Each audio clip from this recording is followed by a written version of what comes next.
ధర్మరాజైనా సరే ధర్మాన్ని వదిలిపెట్టేశాడు అనుకోండి, లక్ష్మీ కటాక్షం ఉండదు. అప్పుడు ఎక్కడ ధర్మం ఉందో మళ్ళీ ఆవిడ వెతుక్కుని వెళ్ళిపోతుంది. ధర్మాన్ని విడిచిపెట్టేసి ఏ ఇతర కారణము చేత నువ్వు ఏది సంపాదించుకున్నా అది నీకు శాశ్వతము కాదు, అది జారిపోయేది, అది నిలబడేది కాదు. ధర్మాన్ని నువ్వు పట్టుకుంటే నువ్వు ఇది పొందాలని కోరుకోవలసిన అవసరం లేదు. ఎన్ని రకాలుగా నీకు కీర్తి రావాలో అన్ని రకాల కీర్తిని ఆవిడ ఇచ్చేస్తుంది. ఇచ్చేసి నా బిడ్డ ధర్మాన్ని పట్టుకున్నందుకు వాడికి ఎన్ని ఇచ్చానో చూసావా అని వాడు కీర్తివంతుడైతే ఆవిడ సంతోషిస్తుంది.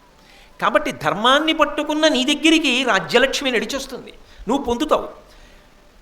అది లేని దుర్యోధనుడి దగ్గర ఆవిడ నిలబడదు. అందుకే ఇవాళ పొందాను అనుకుంటున్నాడు, కానీ అది నిలబడేది కాదు. నిలబడని చోట వచ్చే చోట ఒక తేడా ఒకటి ఉంటుంది. ఏమిటది అంటే ధర్మాన్ని వదిలి సంపాదించినది అశాంతికి కారణమవుతుంది. ఒకటి జారిపోయినా కూడా ధర్మాన్ని పట్టుకోవడంలో శాంతి నిలబడుతుంది. నేను అన్న మాట చాలా గంభీరమైన మాట అన్నాను, మీరు పట్టుకున్నారో లేదో నాకు తెలియదు. దుర్యోధనుడు అనుకుంటున్నాడు రాజ్యాన్ని సంపాదించాను అనుకుంటున్నాడు, కానీ దుర్యోధనుడు నిద్రపోతాడని మీరు అనుకుంటున్నారా? నిద్రపోలేడు. ఎందుకు నిద్రపోలేడో తెలుసా? పాండవులు మళ్ళీ తిరిగి వస్తారా? నిజంగా అది ఆలోచించాడు. ఏ దుర్యోధనుడి గురించో చెప్పినప్పుడు మీకు చెప్తాను. వెంటనే శకుని పిలిచి అడిగాడు, వాళ్ళు కానీ వెనక్కి వచ్చేరు కదా, వాళ్ళు కానీ యుద్ధాన్ని ప్రకటించరు కదా, అకస్మాత్తుగా ద్రుపదాదులతో కలిసి రారు కదా, మా రాజ్యం మాకు ఇమ్మనరు కదా, ఇది కపట చూదం అనరు కదా, అలా వస్తే వాళ్ళని ఎలా మట్టు పెట్టాలి, అడవికి వెళ్ళి యుద్ధం చేసేస్తే ఎలా ఉంటుందంటావు, శత్రుశేషం మిగలకుండా ఉండాలి కదా, అజ్ఞాతవాసం గట్టెక్కుతారంటావా? ఇవన్నీ ఆలోచిస్తూ వాడు నిద్రపోవట్లా.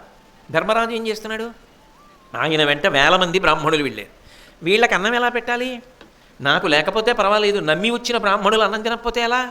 ధౌమ్యుడిని అడిగాడు. ధౌమ్యుడు అన్నాడు, అన్నదాత ఆదిత్యుడు, ఆయన్ని ఉపాసన చెయ్యన్నాడు. ఆయన్ని ఉపాసన చేశాడు. ఆయన అక్షయపాత్ర ఇచ్చాడు. అరణ్యవాసం అయితే అయింది. ఇన్ని 1000 మంది బ్రాహ్మణులు రోజు హోమాలు వేదాధ్యయనం అన్నీ చేస్తుంటే చక్క ద్రౌపదీదేవి అన్నం వండి పెడితే వీళ్ళందరికీ వడ్డనలు, వీళ్ళందరూ మంచి మాటలు, హోమాలు, పొగలు, యజ్ఞధూమాలు, యజ్ఞంలో హవిస్సులు, మంచి మాటలు. ఎలాగో రాజ్య పరిపాలనలో ఇంత ఖాళీ ఉండదు. హాయిగా వీళ్ళందరితో కలిసి తిరుగుతూ అన్నీ మరిచిపోయి పరమప్రశాంతంగా గడిపేస్తున్నాడు ధర్మరాజు. అన్నీ ఉన్నాయనుకున్నవాడు ఏం పొందుతున్నాడు అక్కడ? ఎన్నో సంపాదించాను, ఇన్నింటి మధ్య ఉన్నాననుకుంటున్నాడు. ఏమైనా శాంతంగా ఉన్నాడా? ఏమీ లేకుండా చేశాననుకుంటున్నాడు. ధర్మరాజుకి ఏమైనా పోయిందా? శాంతము లేని సౌఖ్యమేది?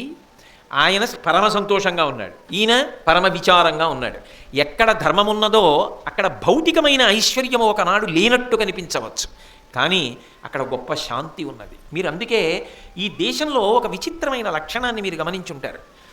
అంతఃపురాల్లో ఉండేవాళ్ళు, పరమ ఐశ్వర్యవంతులై అయినటువంటి వాళ్ళు మనశ్శాంతి కావలసి వస్తే ఎక్కడికి వెడతారంటే అన్నీ వదిలిపెట్టేసిన వాడి దగ్గరికి వెడతారు. సన్యాసాశ్రమంలో ఉన్నవాళ్ళు, పీఠాధిపత్యంలో ఉన్నవాళ్ళు ఉంటారే, వాళ్ళ దగ్గరికి వెళ్ళి రాజులు కూడా మనశ్శాంతి పొందుతుంటారు. అదేమిటి? అన్నీ ఉన్నవాడు ఈయనకి సంతోషం ఉండాలా, అన్నీ వదిలేసినవాడు ఆయనకి సంతోషం ఉండాలా అంటే నిజానికి శాంతి ఎక్కడుంటుంది అంటే ఆయన ఎందు అన్నీ ఉన్నాయన ఆయన్ని పట్టుకున్న వాడి దగ్గర శాంతి ఉంటుంది.